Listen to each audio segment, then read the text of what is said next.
Bonjour à tous, bienvenue à ce nouveau Good Morning Market. Nous sommes le mardi 11 mai 2021, au lendemain d'une séance dans le rouge à Wall Street, avec des indices en baisse en raison, premièrement, de l'effondrement du secteur technologique. Le S&P 500 a chuté de 1,04%, le Nasdaq de 2,55%, le Russell 2000 de 2,59%.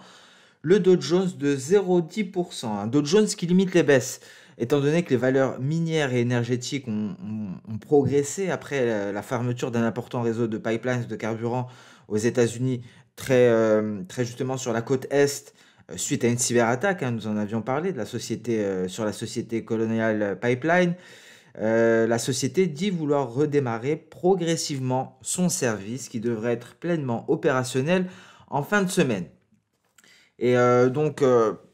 Hormis le Dow Jones, on a un S&P 500 et un Nasdaq qui sont restés sous pression pour cause des valeurs technologiques en net repli.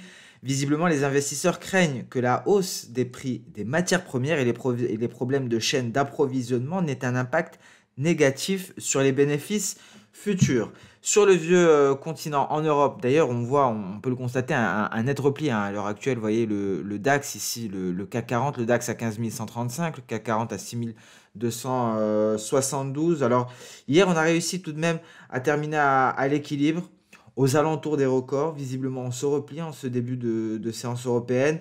Alors, le marché a continué de bénéficier de la dynamique haussière que l'on a observée la semaine dernière en Europe. C'était hier. Aujourd'hui, prudence. Visiblement, il y a des signes de faiblesse. On notera que l'économiste en chef de la BCE, Philippe Lane, a déclaré à un journal français que la Banque centrale pourrait augmenter davantage ses achats d'obligations lors de sa réunion de juin, si cette mesure était nécessaire pour maintenir les conditions d'emprunt favorables. On notera sur le marché d'échange le GBP qui a bondi après que le Premier ministre Boris Johnson a annoncé la prochaine phase de réouverture après la levée, la levée de l'interdiction des voyages internationaux et la reprise de l'accueil en intérieur le 17 mai, donc des touristes. On notera également un WTI et un Brent en légère hausse hier, sous pression aujourd'hui. Hier, on a gagné pour le WTI 0,1%. On est aux alentours des 64,70 $. Le Brent, quant à lui, est aux alentours des 68 $ le baril. Le métal jaune, l'or, a atteint les 1845 $ l'once en début de séance d'hier. C'est un plus haut depuis le mois de février, donc depuis la première quinzaine, il me semble, de février, mais on n'est pas parvenu à maintenir cet élan haussier et le métal jaune s'est replié en direction des 1836 $ l'once. L'argent est resté plus ou moins stable aux alentours des 27,40 $. Alors, pour cause, la faiblesse du billet vert, la hausse des rendements du trésor qui ont atteint 1,60%. Concernant donc voilà pour le contexte de marché, donc grosse secousse sur les valeurs technologiques. Le calendrier économique ne nous réserve pas grand-chose aujourd'hui, à part l'indice ZOO du sentiment économique pour le mois de mai. En Allemagne, ce sera la publication la plus attendue de la séance, même si c'est une publication qui n'apporte pas énormément de volatilité. Hormis cela, on aura quelques discours de banquiers centraux et les stocks de pétrole brut, le rapport de l'API à 22h40. On aura les résultats de Palantir, résultats d'entreprise et d'Electronic Arts, entre autres. Ce seront les plus attendus. D'ailleurs, je vous invite pour le calendrier des résultats d'entreprise à consulter notre page Twitter. Chaque début de semaine, on vous partage le calendrier hebdomadaire des résultats d'entreprise, calendrier détaillé. Donc voilà pour la séance du jour. Nous allons passer sans plus tarder sur le compartiment des indices et le Nikkei qui se replie sous le poids de la baisse des valeurs technologiques, mais en plus de cela, les craintes sanitaires au Japon. Comme vous le savez, le Nikkei est une importante composante en valeur technologique, et donc on est passé de la borne supérieure à la borne inférieure que l'on n'a pas franchie. On attend toujours du coup une sortie pour avoir un sens au prochain mouvement. Alors, on n'est pas sorti par le haut hier, on est aux alentours du bas, donc on reste extrêmement prudent actuellement sur le Nikkei. Si le repli des valeurs technologiques se replie, on pourra assister à une cassure de cette borne inférieure et donc on pourra approfondir la baisse en direction des 28 120 points. Attention, si on cassait ce niveau, la prochaine cible est ici, aux alentours des 27 580 points. Donc, on attend toujours concernant le Nikkei. Pourquoi on insiste dessus? Car il y a une figure chartiste ici, et donc ça nous intéresse, car on pourra avoir un signal en cas de cassure d'une des deux bornes. Visiblement, des indices européens qui sont sous pression à l'heure actuelle en données journalières, le DAX est en train de tenter le franchissement de la Kijun et de la Tenkan. On est à 15 138 points en données intraday. On est en train de casser ici le retracement de Fibonacci à 61,8%. Retracement issu de la précédente baisse. Prochain support, 15 100 points. Très précisément, palier d'SSB, retracement de Fibonacci à 50%. Ce n'est que le début de séance. Attention, le vent pourrait tourner, on pourrait repartir à la hausse pour aller chercher les 15 254 points. En tout cas, à savoir, le prochain support est à 15 100 points à l'heure actuelle. Le Nasdaq, alors repli conséquent du Nasdaq, repli conséquent des valeurs technologiques, hein, et donc il y a des raisons à cela, nous l'avons dit en début de contexte de marché, notamment les craintes concernant les chaînes d'approvisionnement, et on a ces craintes inflationnistes qui persistent. Et là, pour le coup, l'échéance, ce sera demain. Demain, on aura des chiffres de l'inflation qui nous seront publiés. L'indice des prix à la consommation, demain sera une séance cruciale. Demain pourrait être un tournant pour les indices, notamment pour les valeurs technologiques, pour le 10 ans américain, pour le dollar américain et donc pour le gold. Donc, ces craintes inflationnistes qui pourraient se matérialiser peu à peu pèsent déjà avant la publication de l'IPC. Donc il faut rester extrêmement prudent, notamment sur le Nasdaq. Un Nasdaq qui tente la cassure du retracement à 61,8%, ce n'est pas chose faite d'un point de vue intraday. On est allé chercher ici un précédent sommet. Celui-ci, très exactement, c'est notre support, 13 175 points. C'est un sommet qui date du 23 mars. Souvenez-vous, on l'abordait à l'époque, on l'abordait tous les jours avec cette moyenne mobile qui faisait office de résistance. On est revenu à la case départ, on est de retour à ces niveaux-là, les niveaux de fin mars. Donc c'est le support, si on venait à le franchir, on irait chercher un prochain support qui sera moins fort que celui-ci, ce sont les 13 050 points, dernier rempart, avant le seuil psychologique majeur des 13 000 points. Donc, prudence sur le Nasdaq. L'IPC demain sera capital. Est-ce qu'on va poursuivre le sell-off de la veille? Rien de si sûr. On pourrait assister éventuellement à un rebond. On pourrait se ressaisir ici. En tout cas, s'il y a repli aujourd'hui, attention. Et surtout demain, on remarquera ce twist qui pourrait faciliter ici le passage des cours. Donc, on reste très prudent sur le Nasdaq. En cas de franchissement de nuage, si on venait à passer par ce twist, on aurait comme dernier rempart, bien entendu, les 13 000 points. Mais je pense que si on arrive à 13 000, on pourrait les casser. Et ici, ce qui nous intéresse, c'est que nous avons ces fameuses projections de Soda qui sont un outil redoutable qui nous donne des objectifs. Ici, l'objectif est un E.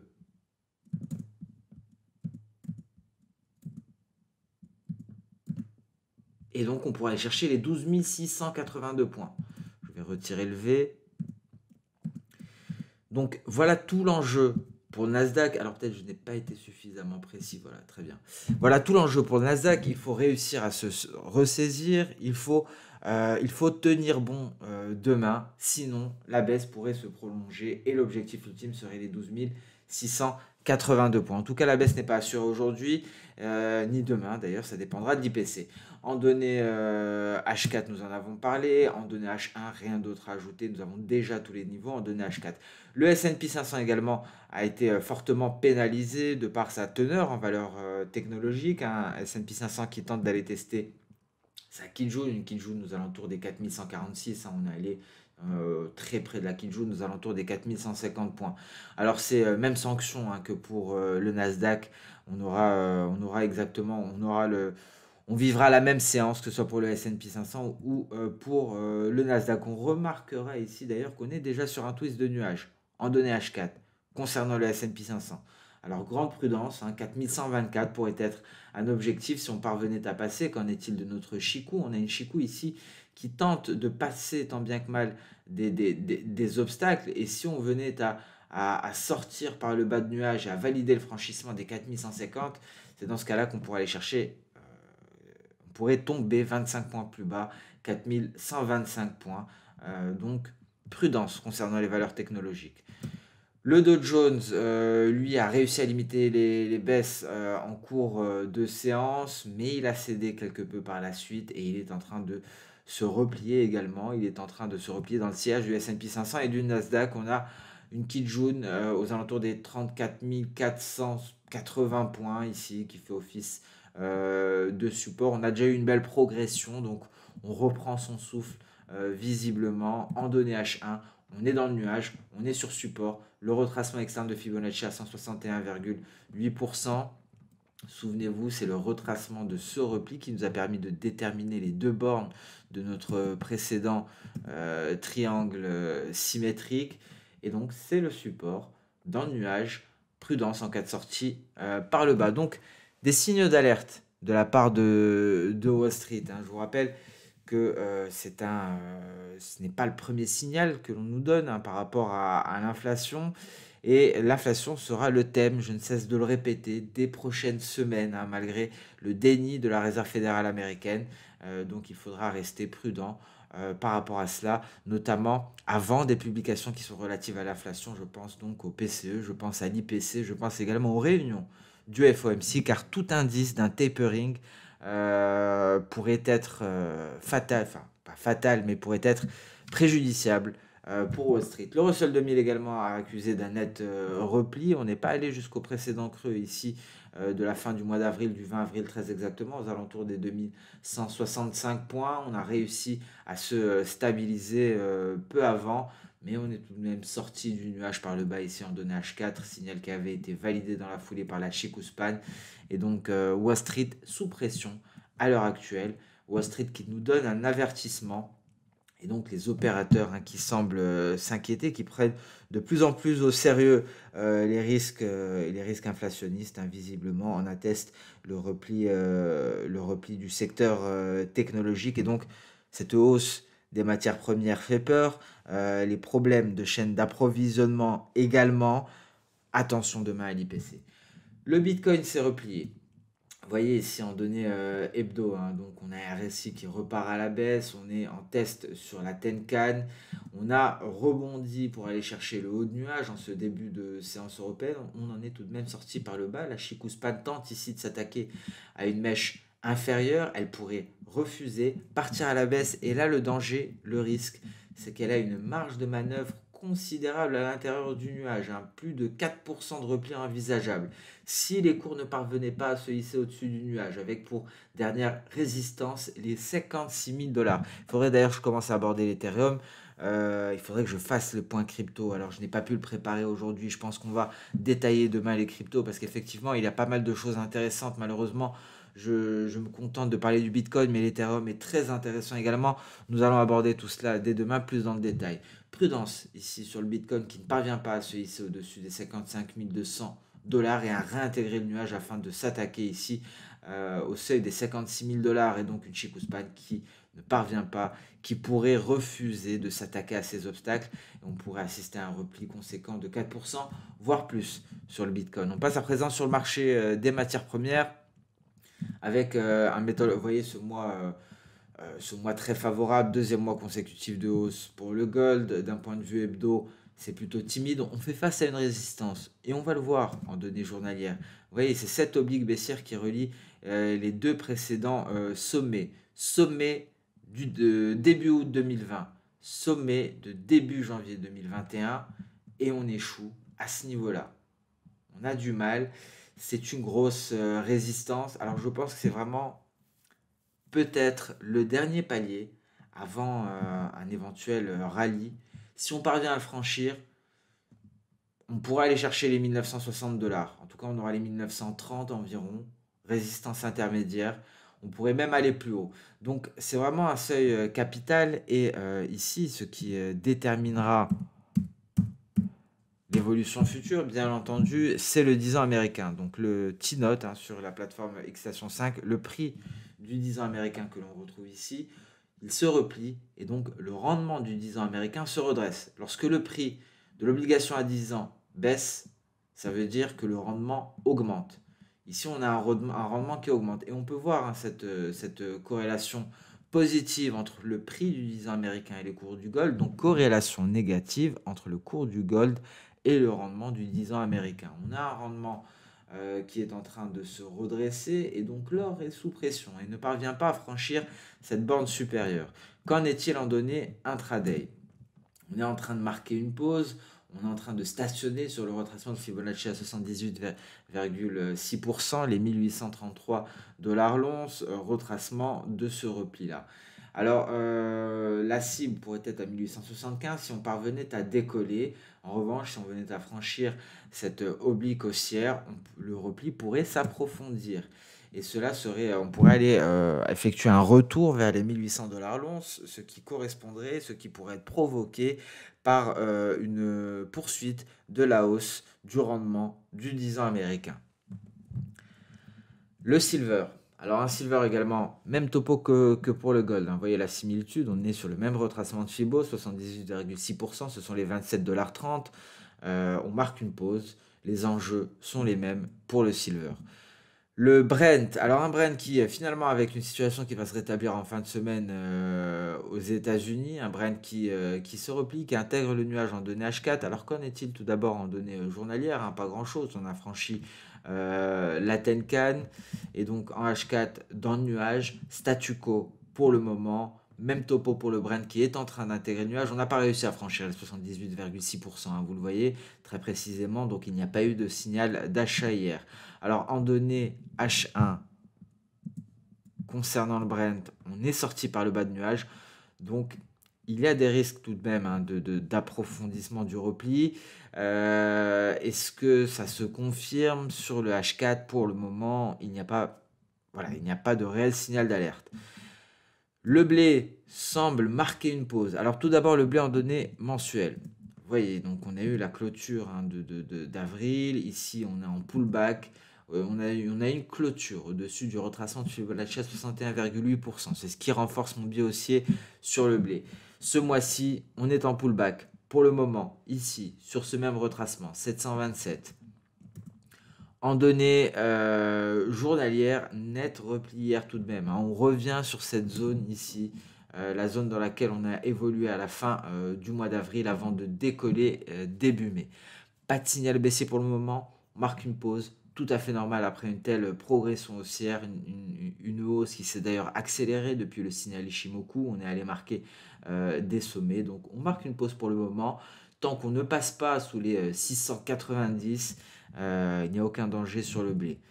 Ici, en données H4, on le voit, on est à l'intérieur du nuage. Le support à l'heure actuelle, c'est le retracement de Fibo à 23,6%. Le copper également a corrigé. Alors en données journalières, on va le voir, nette correction hier, 10 450 dollars pour le moment. Ce qui ne met pas également en péril la tendance haussière. On passe à présent sur le marché d'échange. On commence par le billet vert, le dollar américain.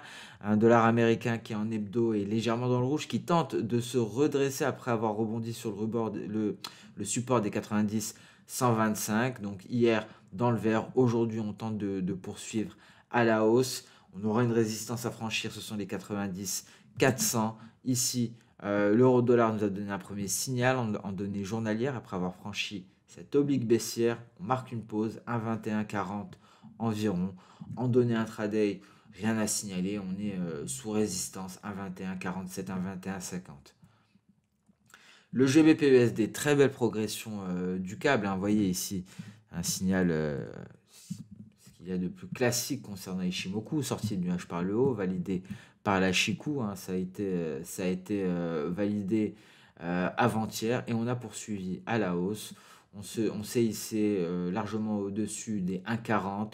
On est allé chercher ici hein, cette clôture du 24 février, 1,4140 environ. Et donc on pourrait poursuivre en direction des 1,4240. Boris Johnson qui nourrit le sentiment haussier sur la livre sterling avec cette prochaine phase de réouverture de l'économie britannique. Il y avait également un beau signal chartiste ici avec la sortie par le haut de ce drapeau. Et sur ce, donc, on notera également donc, étant donné que le GBP s'est renforcé, GBP NZD qui rebondit sur le retracement de Chibo à 38,2% et intègre le nuage pour aller chercher la Kijun. Sur ce Good Morning Market touche à sa fin. Donc aujourd'hui, est-ce que le sell-off sur les valeurs technologiques va se poursuivre? En tout cas, ça ne sent pas bon, hein. En Europe, on atteste ces graphiques H1 pour le CAC 40 et le DAX. On pourrait tout de même, on peut le voir en intraday en H1, trouver un support aux alentours des 15 070. Pourquoi? Parce que c'est le moment où la Chikou va rencontrer la SSB. Donc ça pourrait être un support en cas de rebond. Ça pourrait être un bon point pour profiter d'une tentative de reprise. En tout cas, pour le moment, on est sous pression. À voir aujourd'hui si le sell-off des valeurs technologiques va se produire. Rien de sûr. On pourrait assister éventuellement à un rebond des techs avant la publication de l'IPC. Demain, en tout cas, demain, ce sera une séance capitale pour l'évolution à venir de Wall Street. Alors sur ce, je vous souhaite une très bonne journée, une excellente séance de trading. On se retrouve dès demain pour le prochain Good Morning Market, mais également pour la vidéo hebdomadaire matières premières et fondamentaux. Alors demain, on va tout de même approfondir les crypto-monnaies. Je sais que je devrais le faire normalement tous les mardis. Je n'ai pas eu le temps de le préparer pour aujourd'hui. Malheureusement, il y a énormément de choses. Il y a des choses très intéressantes sur le crypto. Et d'ailleurs, le Bitcoin qui perd de sa dominance. Mais on va en parler dès demain. On va faire un point sur les crypto-monnaies, un point un peu plus détaillé. Très bonne journée et à demain pour le prochain Good Morning Market. Au revoir.